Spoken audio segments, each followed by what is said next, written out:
Hi అండి. Welcome to my channel. అందరూ ఎలా ఉన్నారు? మేమైతే చాలా బాగున్నా అండి. మీరందరూ కూడా బాగున్నారని ఆశిస్తున్నాం. ఏంటిది అని చూస్తున్నారా? బయట వెదర్ అయితే మొంతా తుఫాన్ వల్ల కూల్గా ఉంది.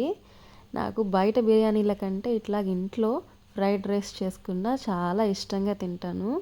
ఎందుకంటే మన ఫుడ్ మనకు నచ్చినట్టు మన క్వాంటిటీస్తో ఎక్కువ మసాలా లేకుండా ఇంట్లో వాటితో శుభ్రంగా చేసుకుంటాం కదా. అందుకని నాకు ఇంట్లో ఫుడ్ అంటేనే చాలా ఇష్టం.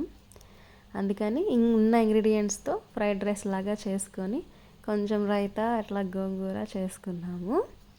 అది కొంచెం మా పాపకైతే పెడుతుంటే తనకి టేస్ట్ డిఫరెంట్గా అనిపిస్తుంది రోజు పెట్టే ఫుడ్ మీద.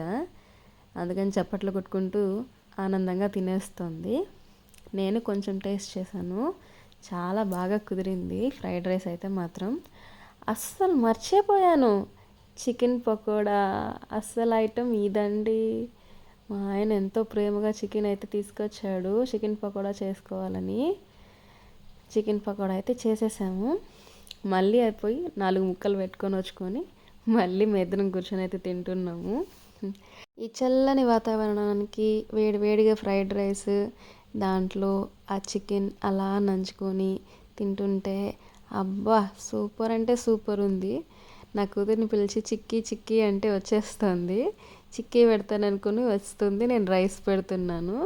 అయినా అది కూడా మా పాపకి కొత్తగా ఉండేసరికి ఎలా ఉంది నాన్న అంటే క్లాప్స్ కొట్టుకుంటూ సూపర్ అన్నట్టుగా ఎక్స్ప్రెషన్స్ ఇస్తుంది.